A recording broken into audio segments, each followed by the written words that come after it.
Hi Linda. Hi. So tell us your story. Gosh. Right. Almost a year ago, in December, I was called for a mammogram, the usual follow-up check-up one. And it came a year earlier than it should have been, or I thought it was going to be another year before I had it. This was in December. I got called back on Christmas Eve, which was sort of the Monday, Christmas Day being the Wednesday, for a follow-up appointment, which turned out to need a biopsy. And from that, they then decided that I would need to come back again and get the results from that, but not till the 6th of January. So I was sent home with commiserations about Christmas, but please try and relax and not worry about it. And Christmas was okay, because Christmas to New Year, you've got so much going on in the family. So go back in on January the 6th, and that's when I was told that it was not good news, basically. Well, that's how I look at it. It was a malignant tumour. I'd seen on the biopsy the size of it, and they talked me through it while they were taking the biopsy and the samples, and they were really helpful and very informative and kept me informed of what they were doing and why they were doing things. And then I went back in on the 6th, and that's when I saw Miss Pope. I was first of all told it was malignant. The radiotherapist came and told me that. And would I like to see the surgeon, because she was on duty that day. And to me that was an obvious thing. Yes, please, if we're going to be doing something, we need to see it today. I don't want another appointment.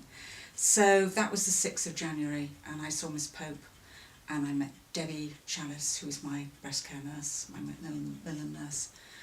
And that's really when everything started. So Miss Pope explained everything. And everything she said has actually happened in the timescale that she said it would, which has been quite interesting. And it was all happened quite quickly. They gave me options. It was malignant, it was aggressive, and it was grade 3. None of which did I really want to hear, but you know, having heard that, that's what it is. So I said, fine, what are we doing now? And that's when Miss Pope explained exactly what would happen, how it would happen, and how long through the year it would take for the procedure. And it has worked out exactly so. Mentally, I'd written off till October, and that's how it did. With her, how do I put it? Her suggestion was that we could do a lumpectomy or a partial removal, but given my circumstances, it would be better if it was a full mastectomy. And I said I had no problems with that. In fact, I'd much rather that than be left with something that I was a bit worried about and maybe have to go in again for another operation. So they did a mastectomy. That's right. So they sent me home thinking I'd have that operation in about 3 weeks. And the next day, Debbie Chalice phoned me to find out how I was mid-morning, because I'd taken the news in at about 5 o'clock the night before. And Debbie phoned, and just to check that I was okay, and basically had I taken on board what had been said. And that was really lovely, actually. That was very reassuring, nice to do. I know they probably do it to everybody, but it was still a lovely thing. You know, you felt as though you were cared about, and you were a person, not as they say, not a number. But hopefully that's not been the case anyway. And then I said, if you get a what's the word I'm looking for? If you get a cancellation, please feel free to just ring me up. And that's what actually happened. So 2 weeks later, I had the operation, and that went remarkably well. I went in the morning, had the operation at lunchtime, came out that evening, came home. And I mean, I could have stayed in, but I was fine, and I've had operations before and they were happy with me, and I was happy at going home, and I didn't feel particularly unwell. I react to anaesthetics quite well, apparently, so I didn't feel ill or what have you. I had somebody in the house, my daughter Jennifer, who's stayed with me most of this year, and that has been really unbelievably helpful, because I wouldn't be as fit and healthy as I am now if I hadn't had somebody looking after me, because of the way the chemotherapy, and not so much the radiotherapy, that chemotherapy affected me. So from the moment I was diagnosed, it was a fortnight later I got the results, a fortnight later I had the op, and a fortnight later I started chemotherapy. Tell us about the chemotherapy, Linda. Chemotherapy started, I think it's probably about 3 weeks, on the 28th of February, so I think that's probably about 3 weeks after I had had my mastectomy, maybe a little longer. I went the week before and saw Dr. Armstrong at Leighton. I was going to have Miss Pope had explained where my treatments would be, and that worked out exactly as she said.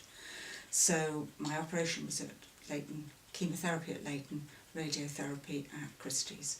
I saw Dr. Anne Armstrong, who was the person, my oncologist, and explained everything to me. Got me to sign the forms, consent forms, which was a bit daunting because it gives you the reasons, the side effects that you can have, and the second one was death, which I thought sounded lovely when you had to then sign that you agree to all this. First one was infection, second one death, and there were about 15 other things. Didn't really take much thought of that, we just laughed about it. And then I started the chemotherapy the following week. Always on a Friday. The first 3 were going to be 3 weeks apart, and then there were going to be 9 weekly ones thereafter. I've had a problem with the veins in my arm on the first one, such that they decided that they'd give me a central line, which was put in just here, and I had to go up to Christie's for that. And that was not a problem. I didn't have a problem with it. It went in very easily. They're obviously amazingly efficient at doing it. They're doing it all the time. And it didn't hurt. A bit of uncomfortableness, but no pain.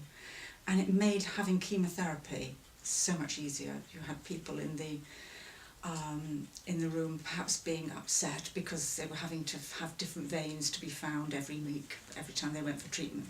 Me, it was simple. It was just a quick hook it up and off we go.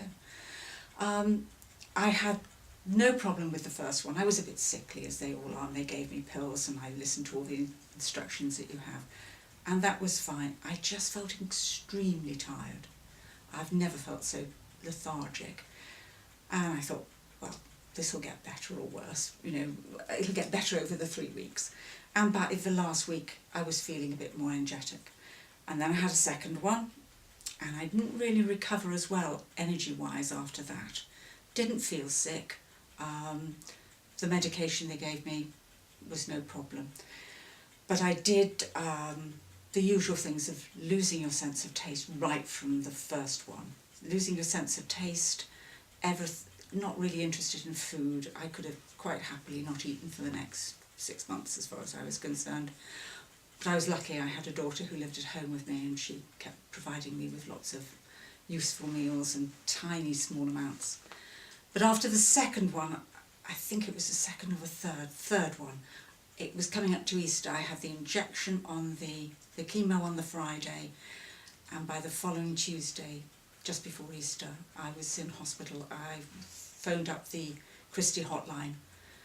They give you a very good book with guidance in, and it tells you exactly what to do, you know, whether to see how it goes, or whether you need to phone your doctor, or whether you need to phone 999, or you phone the hotline. Hotline were excellent. So I went straight to the A&E at Leighton, as directed. They put me in a side room in A&E straight away, and I was absolutely crashed out energy-wise. I had a raging temperature, but that was what sent me in. You'll get told if it goes over a certain temperature you have to phone, and that's what had happened. But I was so wiped out, it was like a limp lettuce leaf, really. That's how I feel, I express it.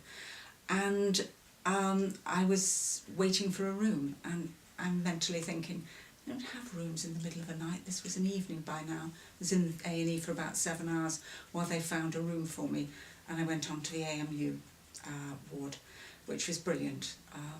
And in A&E, everyone was friendly and helpful. I don't really remember much about it, but I know they were good with Jennifer, my daughter, who was with me the whole time. and then I went up onto the ward, and that's where I stayed for 8 days. So I didn't walk out of that room at all. I had a commode in the bedroom, I had my bed, and if I was lucky I had the energy to walk round my bed to the window to open it. But basically I just was crashed. As it was Easter, it was difficult because there's no Macmillan unit on. They close up but the doctors and nurses presumably were in contact with Christie's, because they would say we've been speaking to Christie's, and that got mentioned a few times. The nurses and the doctors were very good at popping in and explaining things to me if I wondered what was going on, but basically I slept, as I had done most of the time since my second chemotherapy session. I would sleep 17 hours a day, maybe 20. It's, on a good day I would have the energy to get up and have a shower, clean my teeth and go back to bed, and that's how chemotherapy affected me. I didn't have any external nasties, no mouth ulcers and all the things that they tell you about. I just had exhaustion. They call it fatigue, but it just feels like exhaustion to me. In hospital, I was on antibiotics through the central line, but that was a bit of a problem because not many people are actually qualified to administer things through central line on the ward. Even down in A&E, it can be finding the right staff who will be able to use the central line. So for a while I had a cannula in my arm, but once they got themselves organised over the few days and they realised it was going to be more than 24 hours in the place, they managed to work out where they could find, in the hospital, where they could find a nurse to come and perform the procedures to getting it fixed up to the central line and flushed out again afterwards. And when you're having antibiotics 4 or 5 times a day and blood's taken once or twice a day, it's a bit tricky when you're hanging around waiting. Admittedly I was lying in bed. It was the only thing that I would say there was a problem in the hospital, was from my point of view, there didn't seem to be enough staff who could administer that. But everybody else was fantastic. They were so helpful. Even down to the cleaners, everybody was really nice. So they finally gave me some they wanted to see how it went. It went down to 0.3 was my low blood count and my white blood count. And then they started to give me these very strong injections and my blood level went up and they sent me home. I had that was my last 3 weekly one. I went on to weekly. Week down the line, my blood went down again and I was back in AMU for another week. And from then onwards they gave me the strong injections every time I had the chemo. So I'd have chemo on a Friday and then I'd have the district nurse coming around and giving me these extra strong injections the Saturday and the Sunday afterwards. It had to be a specific time, 24 hours, between each one. And the district nurses were from my local GP and they came and took bloods during my time on chemo. And they were good. They came weekly to do that or anything else I needed. Quite frankly, it seemed to me I only had to ask and everybody sort of said, yes, fine, we'll do what we can. Which was lovely, really reassuring from my point of view. And I basically, home was, I didn't really go out very much. Home was where I would stay for the whole of the time of chemo because I was just so shattered. Linda, can you share with us the things that really helped during your treatments? Yes, of course. Chemotherapy took place at Leyden. That was a big plus, that it's only 20 minutes away, not having to drive up to Christie's. Admittedly, it wasn't every day, but it was still once a week. I had a great group of friends who had a rota system whereby they took me in the morning and then somebody else collected me. But when I was there, the Macmillan nurses were super, all of them. It didn't matter whether it was the volunteers, the receptionist or the actual nurses giving you the medication. Everybody seemed friendly and cheerful. And that is a real boost. It's not a big room, it's a light, cheerful room for a start. But when everybody's friendly, and not in an overly done way, just generally genuinely friendly. One of the trainees or nurses that was there saying she loved coming on that ward to the unit because she said everybody's so friendly and happy, but she said more importantly everybody's calm and everybody's very positive, and I think that's it. And if you're surrounded by other positive people, I mean, I'm quite a positive person anyway, so I suppose that helps, but everybody, you feed off each other.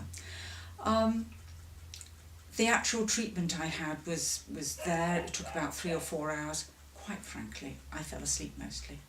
I would start off, they would give me the first injection, then they'd give me Piriton, was one of the bits of medication that I had to have, and that sort of sent me to sleep. And I'd wake up 3 hours later. There were jovial moments when I'd wake up and as the medication was coming to the end of its time of being pumped into me, so to speak, and the nurses just said, "How did you sleep? Because there's a party going on in this room today, you know, lots of people going home and lots of people chattering." And I had crashed out. But that's really how my chemotherapy affected me. I slept. I've slept this whole year away, I think, most of the time. If I had a problem, minor, whatever, you knew you could ask. You could have it explained, and nothing was too much trouble. No, nothing was too big or too small to ask. If I had a slight query, I could phone Debbie or one of the other myoma Macmillan nurses, Debbie Chalice, but otherwise you could phone and speak to any of the others. You got that feeling. Just the receptionist walking in made you feel, oh, how nice to see you. Not why you were there, you know, it's a bit like going to a local GP and you sort of say, oh, I'm fine, how are you? But you're in doctors, you've got to be there for a reason. But it was lovely in the attitude of the people. The staff were really, really caring. And that's really it on the chemotherapy front. I just went, I had my chemotherapy, everybody was friendly and nice, and I came home. So that was chemotherapy. How else did they help? I think by being honest. Miss Pope, as I've said before, explained everything that was going to happen to me. I like to know, and if I know what's going to happen and how it's going to happen, I can cope with that. That's how I cope with it. No, not everybody's going to want that, but it suited me. And so if I knew it was going to be so many weeks or it was delayed because of my time in hospital, okay, so we're now into July for the end of the treatment rather than in June. My year is changing slightly, but you know, you cope with that. The local GP nurses, the district nurses would come out and be reassuring and helpful and explain that, yes, you were tired, Linda, but you know, if all you can do is clean your teeth today and eat your food, then that's good. That's what you're to do today, and that's a tick. So I didn't feel as though I was a nuisance to anybody. I think that's really how chemotherapy finished with me, or worked for me, and it finished on the 11th of August. I then had 2 weeks, another 2 weeks, my whole year has been 2 weeks of things, before I saw Dr. Bird, who explained that I would be having radiotherapy. And why? Because my cancer had slightly attached to the chest wall, and then therefore they wanted to blast me. I mean, they'd have the operation that got rid of the cancer, but then my body really needed zapping. I got over the operation amazingly easily, but the zapping sort of zapped of chemotherapy and radiotherapy sort of pretty well knocked me out, so to speak, from the energy point of view. So that was a fortnight later, and a week later I started my radiotherapy, which was at Christie's on a daily basis for 15 sessions. And again, I was very lucky. Friends are very, very good at the times like that. They can't do much for you, but they can drive you places. And, you know, I've done it for others, and others are doing it for me now, so that's been really good. So that went remarkably well. Again, very efficient. The only thing I would say, there were two things. One of them was with regard to Christie's. Absolutely super on seeing Dr. Burt, getting assessed the week before I started radiotherapy. Radiotherapy started on the 11th of August and finished on the last day of August. But they could never give me a proper time. I couldn't sort of say, well, I'm going to be in every morning. They'd give me the day the time, the day before. And that's a bit tricky to organise around your life.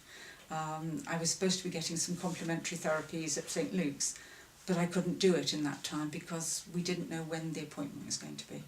So anything I would say is I understand that it's difficult to be exact on time, but it would be really useful if Christie's could organise, be it morning, middle of the morning, end of the day, but trying to sort of work out with your friends who are giving you lifts. I can't let you know till the day before when I've come home from the previous session. I had understanding friends, is probably the best way of putting it, and they said, this is crazy, but fine. They weren't doing many trips, they were doing 1 or 2 each, because it's only 15 days. But that went well, and I found myself getting a little stronger throughout that time, because you walk around, Christie's Hospital is quite big, and I was struggling to walk from the car to the radiotherapy unit at the beginning, and by day 15 I could hop along there quite happily. So I was obviously getting more energy, but I came home and I go to bed. So although I had energy to do that, I would then go to bed and sleep for about 2 or 3 hours, and then get up an hour or 2 and then go back to bed. Until the next day when I started treatment all over again. So that's radiotherapy. I can't think, it didn't really have any detrimental effect on me. I didn't feel it had a problem for me. It was just knowing when to get there, at what time. Again, it's an hour and a half drive there from here, but that really, it didn't prove a problem for me, but it could have done, I suppose, if you're relying on public transport or hadn't got good friends to take you. I think that's about. I have no other thoughts with regard to radiotherapy. I achieved it, did it fine, and through the other side of it, and didn't seem to have any adverse effects. Thanks for sharing your story with us, Linda. Thank you. Okay.